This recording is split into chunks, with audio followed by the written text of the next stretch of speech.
하나님의 말씀 보겠습니다. 하나님의 말씀은 빌레몬서 1장 1절부터 3절 말씀을 가지고 우리 은혜 나누겠습니다. 빌레몬서 1장 1절부터 3장 3절까지 시작. 그리스도 예수를 위하여 갇힌 자 된 바울과 미 형제 디모데는 우리의 사랑을 받은 자요 동역자인 빌레몬과 자매 아비아와 우리와 함께 병사된 아기뽀와 내 집에 있는 교회에 편지하노니 하나님 우리 아버지와 주 예수 그리스도로부터 은혜와 평강이 너에게 있을지어다. 아멘. 자, 오늘 말씀의 제목은 뭐죠? 자신의 모습에 대해 확실히 책임을 집니다 라는 제목으로 은혜 나누겠습니다. 우리 성경 말씀 다시 한번 보기 원합니다. 준비 될까요? 다 같이 시작. 형제 디모데는 우리의 사랑을 받은 자요 동역자 빌레몬과 자매 아비아와 우리와 함께 병사된 아키포와 내 집에 있는 교회에 편지하노니 하나님 우리 아버지의 주 예수 그리스도로부터 은혜와 영광이 평강이 영원할지어다. 아멘. 여러분의 평강이 오늘도 함께 하시기를 주님의 이름으로 축복합니다. 오늘 말씀을 통해서 자신의 모습에 대해 확실히 책임을 지자라는 제목으로 은혜 나눈 시간 되기 원합니다. 사랑하는 여러분께서 오랜 시간 거의 3주죠. 기도해 주셨고 어저께 결단을 했습니다. 저는 주하원 의원에 나가기로 어저께 결단을 했고 만남을 통해서 통보했습니다. 한 가지 더 남은 것이 있습니다. 그것은 이제 캘리포니아 이 체어맨의 오케이가 있어야 할 텐데요. 어떻든 간에 LA 카운티는 어저께 전달했고 이제 출마하기로 했습니다. 여러분의 계속적인 기도를 부탁드리겠습니다. 그리고 그동안 기도해 주신 3주를 감사하고 고맙습니다. 아직 가야 할 길이 멀지만 기도 속에서 여러분과 함께 갈 수 있는 그런 은혜가 있기를 소망합니다. 사랑하는 성도 여러분, 연애 주간지인 수달에는 다음과 같은 내용이 있습니다.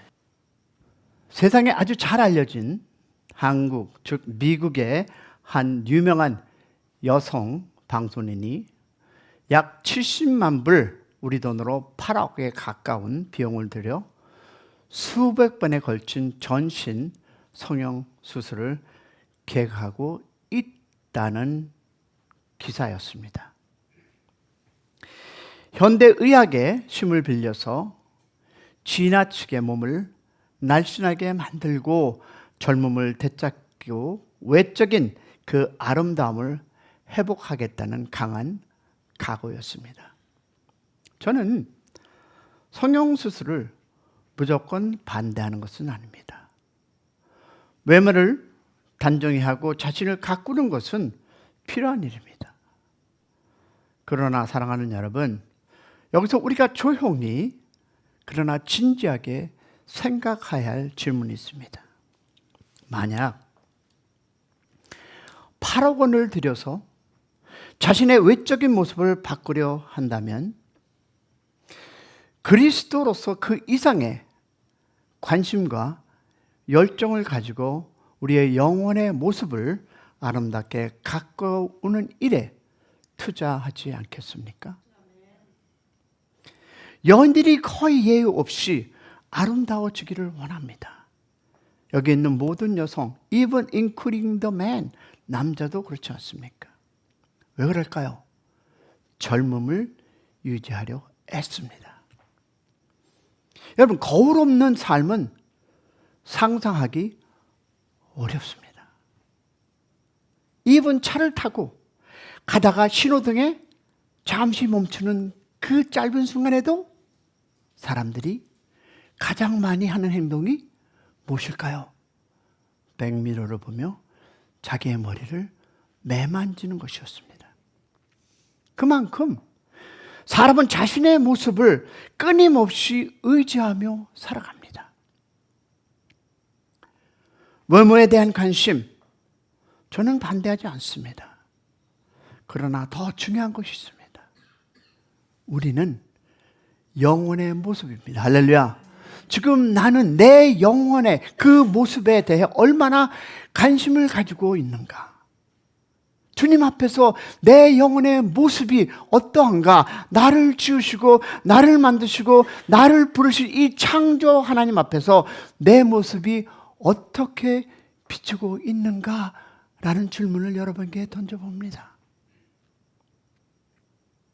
여러분, 우리는 반드시 책임을 져야 합니다. 우리는 외형적인 모습에는 많이 신경을 씁니다. 볼탁수도 받고 또 뭐도 하죠. 눈에 필요한 것도 나름대로 하고 조정하고. 그러나 여러분, 내면의 모습은 쉽게 놓쳐버립니다. C.S. 루이스는 이렇게 설명합니다. 기도란 우리 속에 있어야 할 그 모습을 말하는 것이 아니라 우리 속에 있는 모습을 있는 그대로 하나님께 보여드리는 것이다. 이 말은 신앙의 본질을 정확히 드러내고 있습니다. 신앙은 겉으로 꾸민 모습이 아니라 하나님 앞에 드러나는 진짜 영혼의 모습을 믿으시기를 소망합니다. 그러나 동시에 우리는 기도를 통해 이렇게 간구해야 할까요? 주님, 내가 갖춰야 할 모습, 내 안에 있어야 할 모습을 주님께서 빚어주시옵소서. 할렐루야. 여러분, 하나님의 도우심이 성령의 인도하심 가운데 우리의 영혼을 점점 더 아름답게 갖고 가야 한다. 믿으시면 아멘. 이것이 바로 신앙의 책임입니다. 성도 여러분, 오늘 우리가 읽은 이 빌립보서 1장 1절에서 3절 말씀은 겉으로 보면 단순한 하이 인사처럼 보입니다.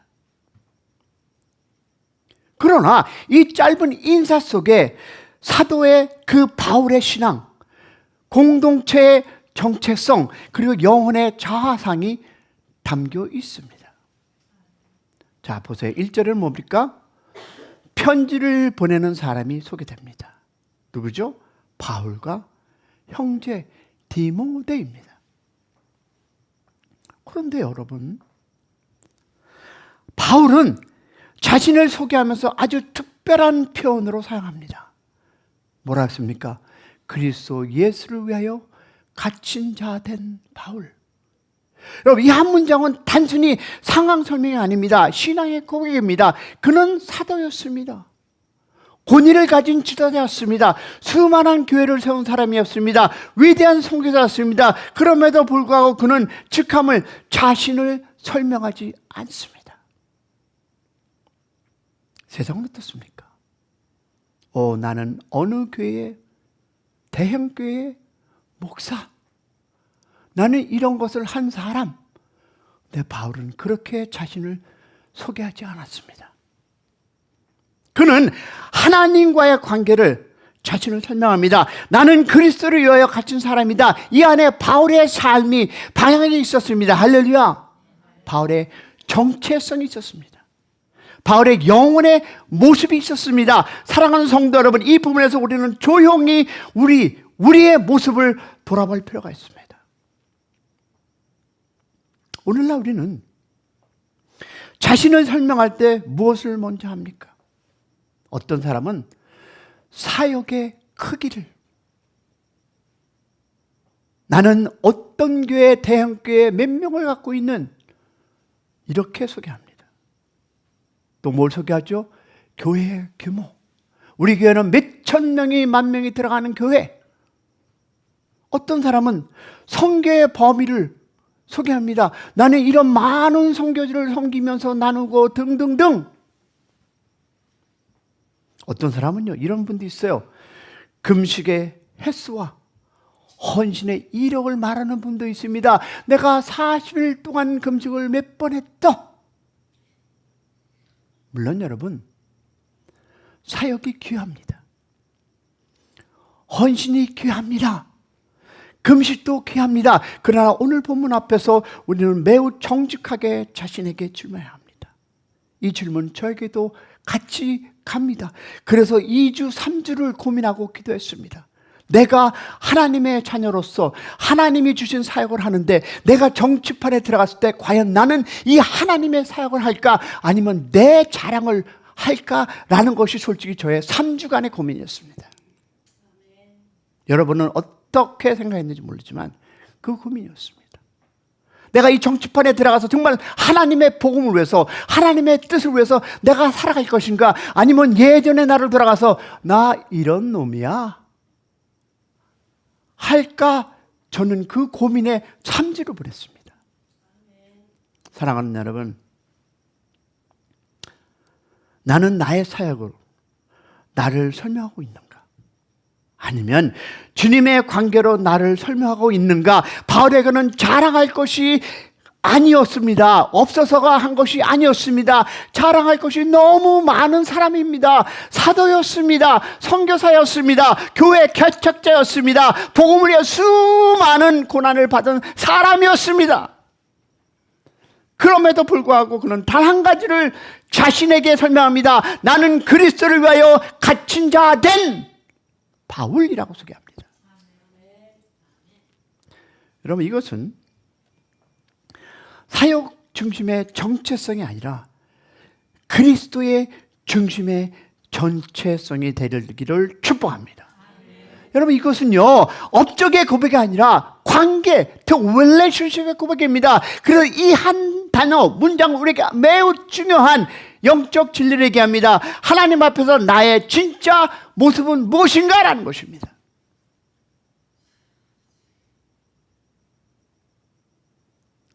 (1절) 하반절과 (2절에는) 편지를 받은 사람이 등장합니다. 우리의 사랑받은 자요 동역자인 빌레몬과 자매 아비아와 우리와 함께 병사된 아키보의 내 집에 있는 교회라고 이야기를 하고 있습니다. 이것은 개인에게만 보낸 편지가 아니라 가정교회, 공동체에 향한 목회적 편지입니다. 여기서 우리는 초대교회의 중요한 모습을 봅니다. 직분 이전에 무엇이었을까요? 관계가 있었고, 조직 이전에 공동체가 있었고, 규모 이전에 사랑의 연합이 있었습니다. 할렐루야. 왜? 3절에는 바울 서신에 정형적인 인사가 즉 기록되어 있습니다. 은혜와 평강이 너에게 있을지어다. 여러분, 여기서 보면 은혜가 먼저입니다. 그리고 평강이 뒤따라옵니다. 여러분, 이 순서는 결코 바뀌지 않습니다. 왜냐하면 사람의, 즉 하나님의 은혜를 경험한 사람만이 참된 평강을 누릴 수 있기 때문에 믿으시면 아멘. 여러분, 사역이 커도 은혜가 없으면 평강이 있다 없다? 없습니다. 업적이 많아도 은혜가 없으면 여러분 힘이 없습니다. 그러나 은혜가 있는 영혼은 상황 속에서도 평강을 누린다. 믿으시면 아멘. 그래서 바울은 이 편지의 시작부터 우리의 시선을 사역이 아니라 은혜로, 업적이 아니라 복음으로, 자기 자랑이 아니라 하나님의 관계로 돌려놓고 있다는 것입니다. 할렐루야. 그러면 여러분, 하나님 앞에서 일꾼과 병사를 한번 볼까요? 본문에서 우리는 하나님 앞에서의 우리의 모습을 발견하게 됩니다. 우린 무엇이다? 일꾼이요 병사입니다. 할렐루야. 자, 1절에 보니까 동역자인 빌레몬, 그리고 2절에는 함께 병사된 아키포라고 기록되어 있습니다. 자, 그러면 여러분에게 질문할게요. 동역자란 무엇입니까? 동역자란 무엇입니까? 함께 일하는 사람, 이것이 통역자입니다. 같은 목적을 향해 같은 사명을 감당하는 사람. 할렐루야. 자, 그러면 병사는 또 무엇입니까? 명령에 순종하는 사람입니다. 자기 뜻이 아니라 사령관의 뜻을 따르는 존재. 여러분, 이것이 바로 무엇이다? 병사입니다. 그러면 여기서 아주 중요한 영적 원리를 드러냅니다. 우리에게는 섬겨야 할 무엇이 있을까요? 주인이 계십니다. 순종해야 할 사령관이 계십니다. 그분이 바로 누구일까요? 하나님이십니다. 그래, 이 사실이 부담되십니까? 억압입니까? 아닙니다. 오히려 인생의 의미와 가치를 분명히 해주는 축복임을 믿기를 소망합니다. 내가 누구를 위해 사는가가 분명해질 때 인생의 방향이 흔들리지 않습니다. 존 칼빈은 이렇게 얘기합니다. 모든 사람은 행복을 원하지만 창조주 하나님으로부터 행복을 구하는 사람은 드물다. 우리 모두 행복을 원합니다. 원하지 않는 분 손 들어보세요. Everybody want to have a happiness in their life. 원하지 않는 분 한 사람도 이 자리에 없습니다. 그리고 평안을 원합니다. I wish that I have a peaceful life. 또 뭐가 있을까요? 안정을 원합니다. 행복을 원하고 평안을 원하고 안정을 원합니다. 그러나 행복의 근원이신 하나님보다 세상 속에 답을 찾으려고 하니까 매일 어려움과 고난과 힘듦과 좌절함과 지침으로 넘어지는 것입니다. 딴 곳에서 그 해답을 찾으려고 하니까 그 해답을 찾지 못하고 어려움과 좌절함이 있는 것입니다. 과연 우리는 하나님을 위해 일하는 일꾼입니까? 올 충성된 병사입니까? Only you to know. 자, 이제 우리의 내면의 모습을 한번 조용히 보겠습니다. 자, 본문에는 형제 디모네, 그리고 사랑을 받는 빌레몬, 자매 아비아라는 표현이 나옵니다. 배출 지사님이 기도했듯이, 근데 여러분 보세요.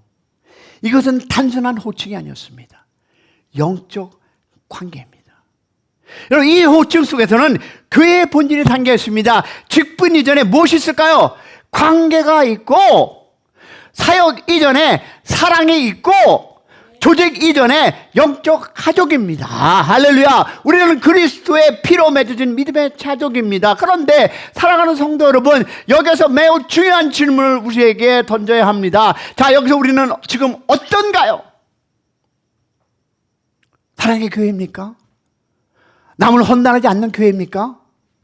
우리 교회는 오늘 본문 속에 고백하는 서로를 어떤 마음으로 부르며 신앙생활을 하고 있습니까? 형제, 정말 형제라고 여러분 부르고 있습니까? You are my brothers and sisters? 정말일까요?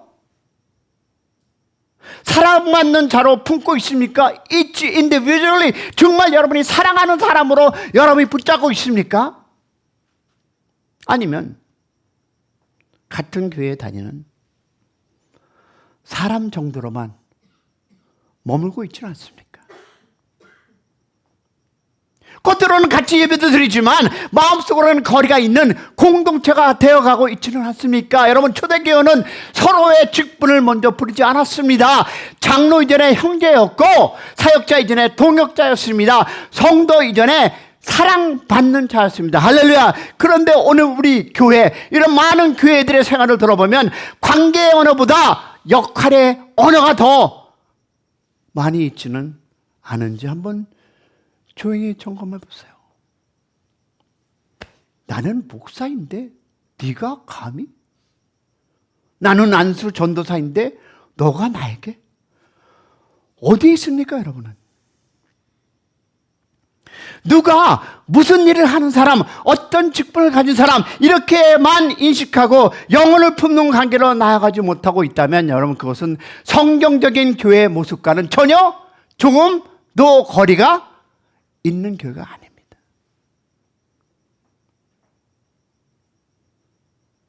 성도 여러분, 우리 교회는 단순히 모이는 교회가 아니라 관계로 묶인 교회가 되기를 축복합니다. 원래 우리의 본성 안에는 온전한 사랑이 없습니다. 이기심이 먼저입니다. 자기중심이 먼저입니다. 그래서 조그만 마음이 상해도 거리를 두게 되고 조금만 다르면 마음을 닫아버립니다.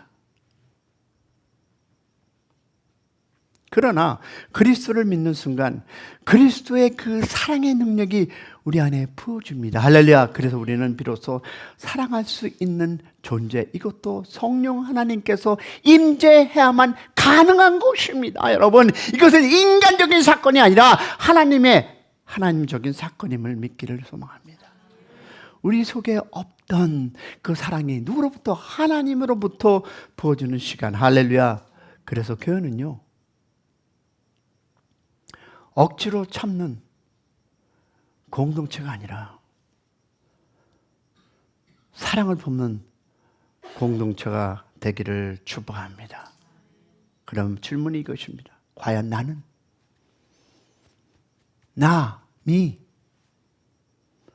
사랑을 품는 영혼인가? 형제와 자매를 진심으로 사랑하는 마음이 내 안에 있는가? 그저 인사하고 밥 먹고 악수하고 예배로 그냥 끝발, 그리고 일주일 동안 그냥 생각하지 않았다가 주일 되면 아이고 잘 지냈어요 라는 관계이십니까? 기도를 품고 이해하려고 하고 함께 울어주는 영혼의 관계가 내 삶 속에 있는가라는 질문을 솔직히 여러분이 던져보세요.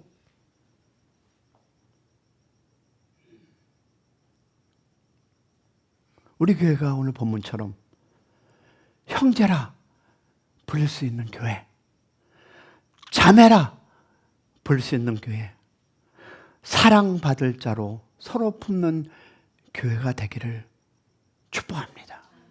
여러분, 규모가 큰 교회마다 여러분 교회보다 사랑이 흐르는 교회가 더 성경적인 교회입니다. 맞습니까? 사역이 많은 교회보다 관계가 살아있는 교회가 더 건강한 교회입니다. 맞습니까? 여러분, 하나님은 오늘 우리에게 촉구합니다. 사랑의 능력을 미리 머리로 아는 신앙이 아니라 삶으로 흘러보내는 신앙으로 자라가라고, 그리고 서로를 이름이 아니라 영혼으로 부르는 교회, 직분이 아니라 사랑하고 연합된 교회, 바로 그런 교회가 되기를 주님의 이름으로 기대하는 주님의 그 사랑으로 나누는 교회가 되기를 축복합니다. 여기에서 우리는 그의 비전을 조용히 다시 붙잡아야 합니다. 우리 교회의 핵심이 뭘까요? 뭐예요? 동행입니다. 아마 몇 달을 들어서 이제는 물으면 그냥 나와야 합니다. 자, 그러면 동행의 구호가 구호입니까? 그냥 으쌰 동행 이건 구호가 아닙니다. 프로그램도 아닙니다. 형식도 아닙니다. 동행은 관계입니다. 영과 영혼이 함께 걸어가는 것. 할렐루야. 그러면 본문 속에서 한번 교회를 보십시오. 바울은 그들을 단순히 교인이라고 부르지 않았습니다. 뭘라 불렀을까요? 형제, 디모네, 사랑하는 빌레몬, 자매, 아비야, 함께 병사된 아키포, 그리고 내 집에 있는 교회. 그러면 이 표현 속에서 거리감은 없습니다. 형식적인 분위기도 없습니다. 영혼의 온기가 있습니다. 이것이 바로 동행하는 공동체의 모습입니다. 여러분, 동행하는 교회는 같은 공동체 안에 있는 교회가 아닙니다. 같은 방향을 하에 함께 가는 교회. 할렐루야. 겉으로는 함께 예배를 드리지만 속으로는 서로 모르는 교회가 될 수도 있습니다, 여러분. 그러나 성경이 말하는 교회는 함께 살아있는 공동체. 할렐루야. 언제나 기쁠 때나 함께하고, 힘들 때도 같이 건디고, 넘어질 때도 함께 붙어주고 붙들어주고, 믿음이 약할 때 조용히 옆에서 기도해주는 공동체. 이것이 바로 여러분 동행입니다. 동행은 편한 사람만 하는 것이 님, 니, 다. 내가 편하기 위해서 왕따 놓는 것은 여러분, 그거는 동행이 아닙니다. 여러분, 동행은 부담을 함께 지는 것입니다.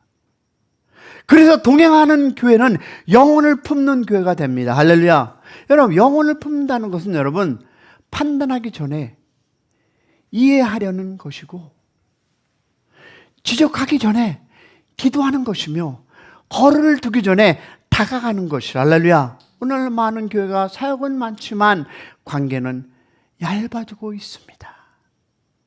행사는 많지만 영혼을 품는 깊이는 점점 약해지고 있습니다. 큰 교회, 큰 사역, 큰 선교, 놀라운 헌신의 이야기들, 40일의 근식, 대형 프로젝트, 화려한 간증들 물론 귀합니다. 정말 귀한 일입니다. 그러나 성경이 보여주는 초대교회의 중심은 거대한 업적이 아니라 깊은 관계였습니다. 바울은 자신의 금식 횟수를 말하지 않았습니다. 바울은 자신의 사역 규모를 강조하지 않았습니다. 바울은 자신의 영향력을 자랑하지 않았습니다. 대신 사람을 불렀습니다. 형제, 자매, 사랑받는 자. 왜일까요? 여러분, 복음은 사람을 통해 흐르기 때문입니다. 사랑하는 성도 여러분, 우리 교회가 작을 수 있습니다. 사역이 많지 않을 수 있습니다. 세상 기준으로 크기를 보면 보잘것없어 보일 수 있습니다. 그러나 동행이 살아있는 교회는 결코 작은 교회가 아님을 믿기를 축복합니다. 서로의 영혼을 기억하는 교회, 서로를 위해 기도하는 교회, 한 사람의 눈물을 가볍게 여기지 않는 교회, 그 교회는 하나님 보시기에 매우 건강한 교회, 그런 교회가 되기를 축원합니다. 동행하는 교회는 속도가 빠른 교회가 아니라 함께 걸어가는 교회입니다. 누군가 믿음이 느려도 기다려주고, 누군가 지쳐도 손을 놓지 않고, 상처가 있어도 정죄하지 않고 품어주는 교회, 이것이 바로 영혼을 품는 교회입니다. 사랑을 품은 영혼이 모이면 품는 교회가 됩니다. 품는 교회가 되면 동행이 시작됩니다. 동행이 시작되면 그 교회 안에는 은혜와 평강이 자유스럽게 흐르게 되어 있음을 믿기를 축복합니다. 그래서 우리의 목표는 단순히 교회를 다니는 것이 아니라 함께 신앙을 살려내는 교회가 되기를 축복합니다. 이름만 아는 교회가 아니라 영혼을 아는 교회, 인사만 하는 교회가 아니라 기도하는 교회, 함께 예배만 드리는 교회가 아니라 함께 믿음의 길을 걸어가는 교회, 바로 이런 교회가 바로 동행하는 교회입니다. 그리고 사랑하는 여러분, 동행은 거창한 곳에서 시작되지 않습니다. 어딜까요? 작은 관심, 짧은 기도, 따뜻한 한마디, 조용한 기다림, 이 작은 것들이 모여 영혼을 품는 교회가 되리라 믿습니다. 오늘 주님은 우리 교회가 사람을 관리하는 교회가 아니라 영혼을 품는 교회가 되기를 원하십니다.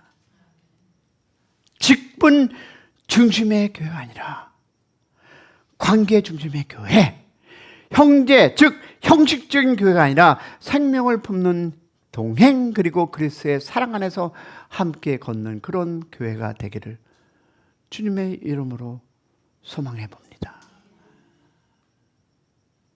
마지막 바울은 자신을 뭐라고 얘기했습니까? 그리스도 예수를 위하여 갇힌 자라고 소개합니다. 여러분, 이 표현은 부정적인 표현처럼 보일지라도 영적으로 보면 가장 자유스러운 고백입니다. 바울은 감옥에 갇혀 있지만 even he was in jail. 그러나 무엇을? 복음에 붙잡힌 사람이었습니다. 그는 로마 황제에게도 그리스도 안에 있는 참된 자유를 전하고 싶었습니다. 그래서 그는요, 스스로입니다.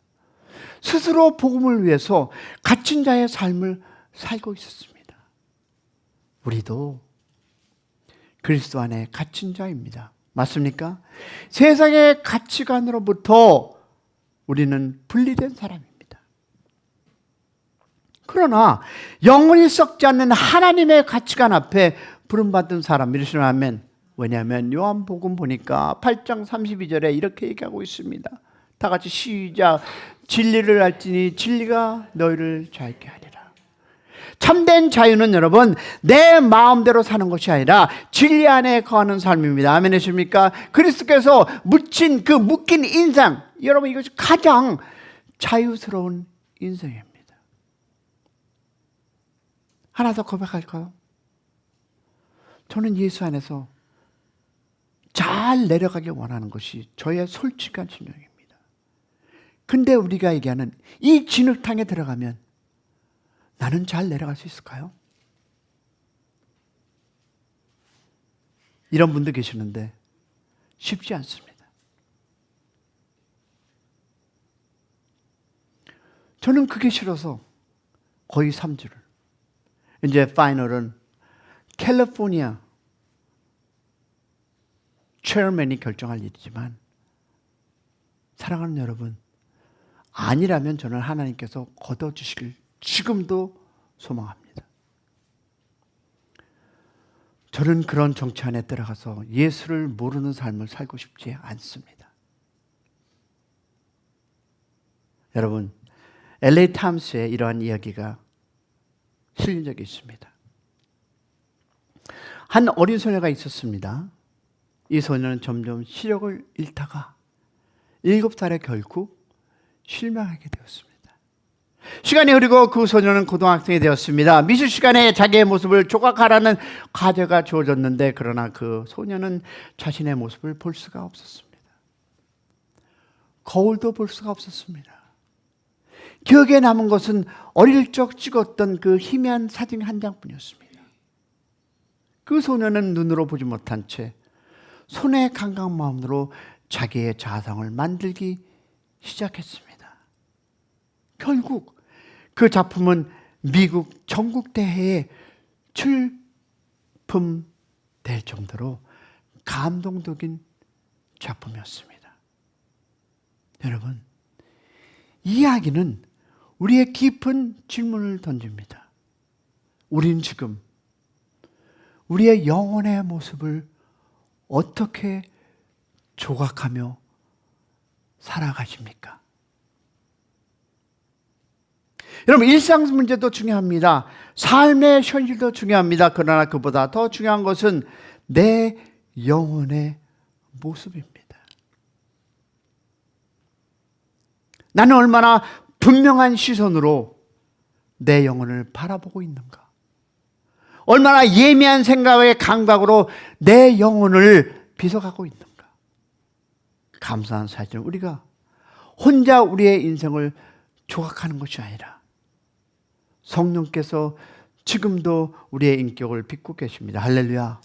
말할 수 없는 탄식으로 우리를 위해 기도하시고 아름다운 모습을 기도하시며 우리의 영혼을 다듬고 계시는 그 성령 하나님이 여러분과 함께함을 믿기를 축원합니다. 그러므로 섬겨야 할 주인과 순종해야 할 사랑원을 분명히 발견하시는 여러분이 되시기를 소망합니다. 사랑의 능력을 품고 형제와 자매를 향해 나아가시기를 축원합니다.